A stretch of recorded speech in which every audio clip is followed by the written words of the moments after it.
One of the most common struggles for empathic and spiritual souls is addiction and also codependency in romantic relationships.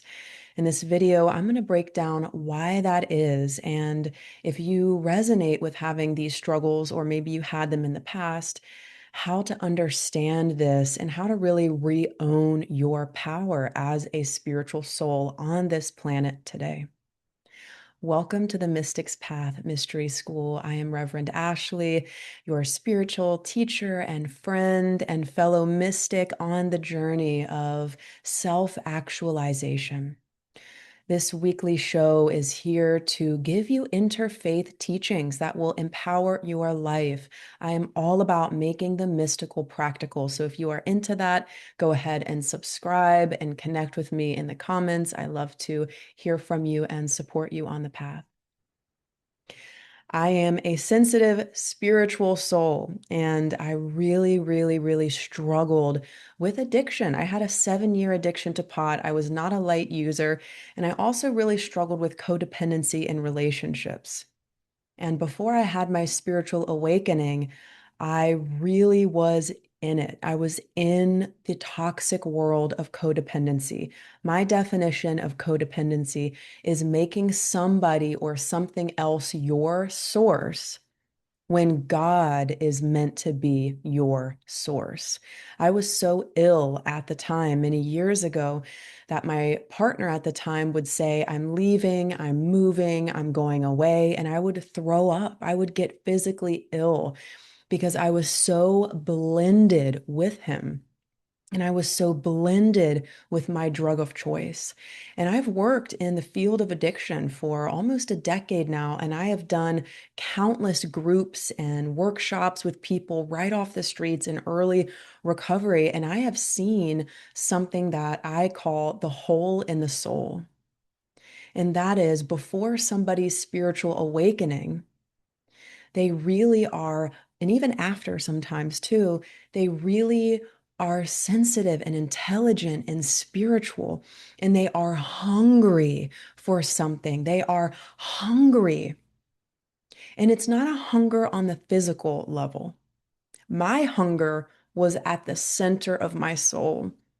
And I could never get high enough. And I could never experience enough love from this toxic relationship needed in order to fill the hole in the soul. And people who struggle with addiction know this, that it was enough maybe for the first time you used it, or a week, maybe a month if you're lucky, but the feeling goes away. And we are left with the same ache that we began with. And the ache just gets bigger. In Buddhism, this is called tanha, craving. And it's the root of suffering in Buddhism, craving. It's a fire. The more you feed it, the more you smoke, the more you shop, whatever it is, it only gets bigger. The craving gets bigger. And in this episode, I am going to help you awaken out of the craving alongside you. I'm here with you on the journey. And every time I share this and teach this, I get healed a little more as well. So think about the feeling of grasping and craving. I have to have this. I am lack. I'm coming from lack. I'm not coming from overflow and desire. It's this ache, this void, this emptiness. And I want to tell you straight up, that emptiness can only be filled by your creator. Call it what you will, your higher power, the source of love, Yeshua, Brahman in Hinduism, the Tao, whatever you call it. That ache in your soul can only be filled by that which never left you. Rumi, the Sufi mystic, says, what you are looking for is closer than the big vein on your neck.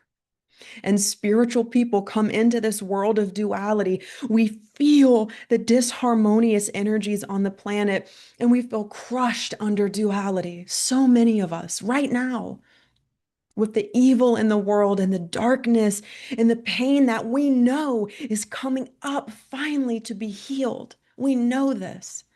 You know this. It has to come up to be exercised out. We have to shine the light on it, and that's what's happening. I always say, what's being revealed isn't new. It's been under the surface, and as within, so without. That means what's happening in the collective, in the astrology, in the sky, and in the larger society is happening in you. Your wounds are being unearthed. Your voids, the places where you need God, but you're filling it with something else, it's being exposed. And I am with you on the path of healing. And it's freaking hard sometimes. But that aching place in you, you cannot fill it with love. You cannot fill it with food. It is a hunger for God. And the mystics of old say, what you are hungry for never left. The root underneath of the suffering, which is called tanha in Buddhism, is avidya, ignorance, forgetfulness, amnesia, wrong perception. Enlightenment is to think properly. Enlightenment is to see properly, which means to see your true nature, which means to have the experience of who you are. And we go to sleep just to wake up over and over and over again. Oh, I was in the haunted house in my mind. Oh, I was craving and I was filling it with something else. I wanted more likes on Instagram and I realized I was hungry and I'm wanting to fill it. I wake up again and I go to the one place that can satiate me, and that is God, and that is in the body. Wherever you find God, I pray that it draws you deeper into yourself. And this is the lost teachings of the feminine gospel, the gospel of Mary Magdalene, if we want to look at ancient Christianities before the canonized Bible. These teachings were left out. The teachings of the indwelling presence of God, that God meets you in your pain, that the divine of your own understanding is inside the world that is temporary. That you don't have to wait until some afterlife to have the bliss of your remembrance. You can wake up now, just the way things are, just the way you are. The teachings that were purposefully not canonized, not included, deemed heretical, buried, hidden, destroyed. These were the texts of an inner salvation, Gnosis, awakening inside your body in the imperfection of what you are right now in your human and in your divine. The Gospel of Mary Magdalene says, we are human and divine, and everyone has inherent goodness, and there is no sin. She asks Christ, what is sin? Christ says something like, paraphrased, it doesn't exist. Sin is created by you humans when you misunderstand. Eastern traditions say the same thing. When you misunderstand who you are. And traditionally, one way to remember is to sit in your silence. Because the world is a distraction sometimes. It can pull us out of who we are. If you don't connect with who you are, you will be told who you are. If you wake up and wait for the world to tell you how to feel, you're in a tornado. You're living in reaction, not response. Your superpower is your inner listening. God dwells in you now. And I would say that is what you are hungry for. Beyond survival, if you have money to survive,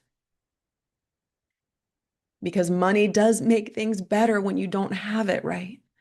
But beyond the abundance of what you have, what you deeply want, and don't take my word for it, what you deeply want is to remember who you are. We are trained like cattle to have fulfillment in a world that was never coded to fulfill us. We are trained and programmed to forget. And we live in a benevolent, God-serving world in so many ways. I know it doesn't seem that way. Love has already won. That's just fact. Love is bigger than fear. That's fact. That is not a theory. That is fact. Love is greater than fear. We can study emotions in the auric field, and fear, which is where all of these disturbances and distortions of power come from.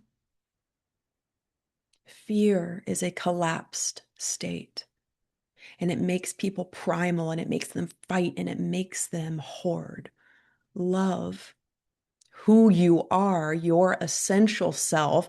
By the way, people have to literally fight to stay in the lower chakras because God wants us to awaken so much. The angels are descending so much that it's literally harder to not wake up right now.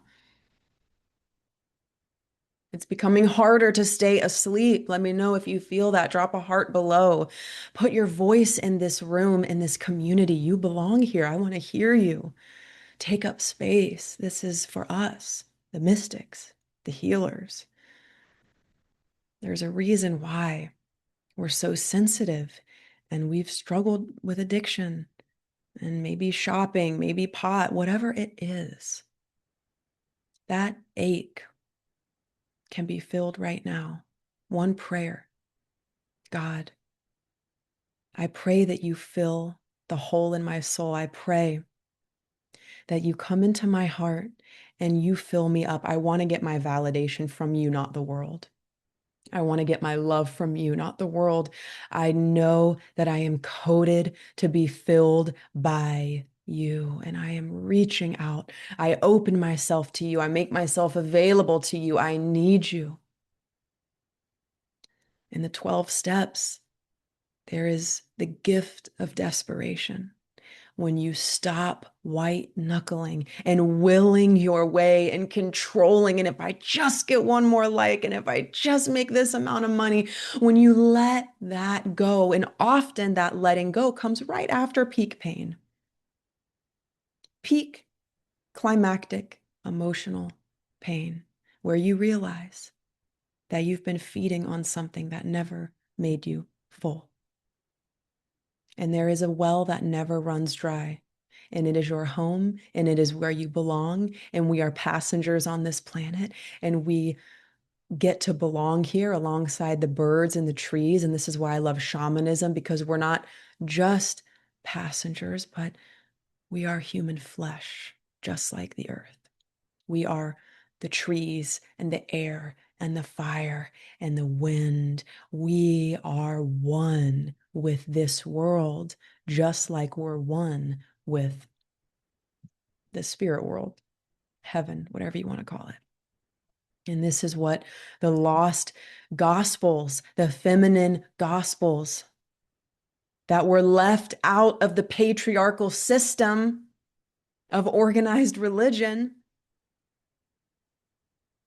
not every religion, but organized religion as a whole, they've left out some pieces. And when you study the mystical parts of the traditions, like the Kabbalah, mystic Judaism, mystic Christianity, Sufism, that's Islamic mysticism. When you look at the mystical side of traditions, which is very shamanic, the awakening comes through direct experience, direct relationship, where you source your source from the inside out, where you approach the altar of God and you say, I am ready. Fill me up. When you ask, it is given. And some of you need to open your mouth and ask God to enter your addiction and heal you. Ask God to enter your relationship patterns and release them. Ask God to remove the partner that's not meant for you. Some of you need to use your voice and ask God, activate God's indwelling presence in your body. Before I pressed record on this, I prayed, God is speaking through me. Help me reach people. Help me affect people positively.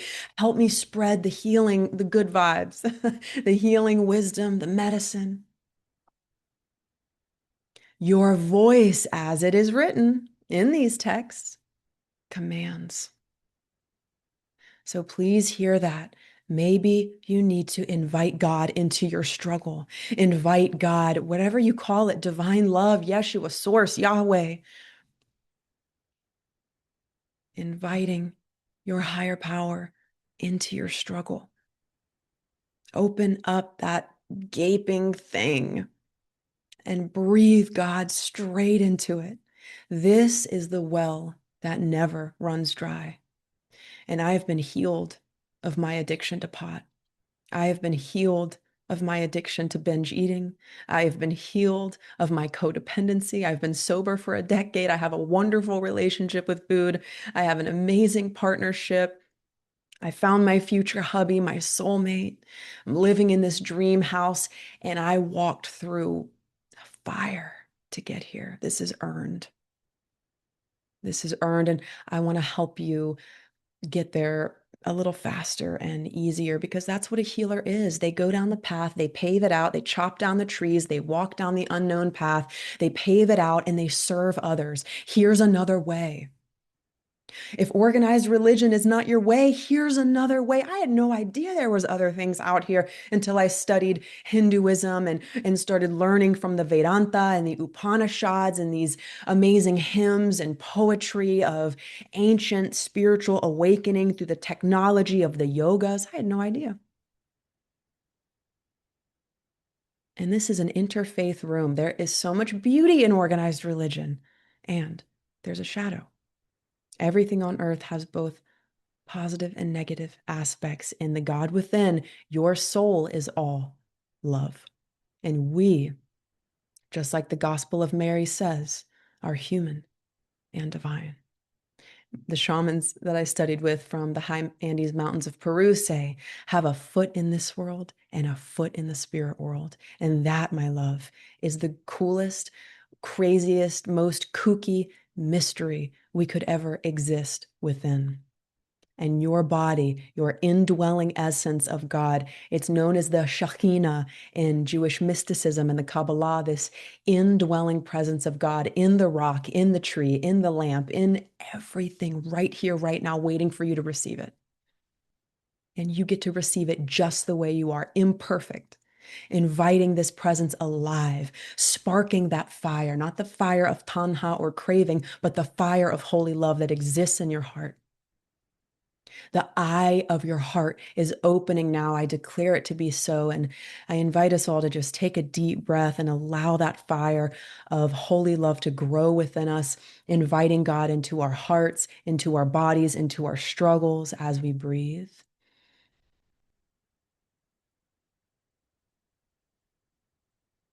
We are both imperfect and perfect, and I invite you so deeply into the essence of what you are. You are both. I love you. I invite you to live from this place every day. Invite the divine into your heart, into your struggles, into everything that you are. Feed from the well that never runs dry. And if you want to study with me deeper about how to use your voice to command the energy of your home, of your body, vocal commands, if you ever have been spooked at night, you need this training. This changed my life. I had a lot of spiritual attacks growing up because I was meant to learn how to use my voice to command energies, to walk in power in the spirit world and in the physical world. I have a free training for you. I will link it below in the description, probably in the comments below as well, the video if you're on YouTube. And it has a morning meditation, an evening meditation to protect your energy, to clear your energy, and a whole PDF training on how to use your voice to command love into the room and to awaken your indwelling presence of the one God. I love you. This was so fun. Let me know how this spoke to you. I am excited to get to know you more and have an amazing week ahead. See you next week.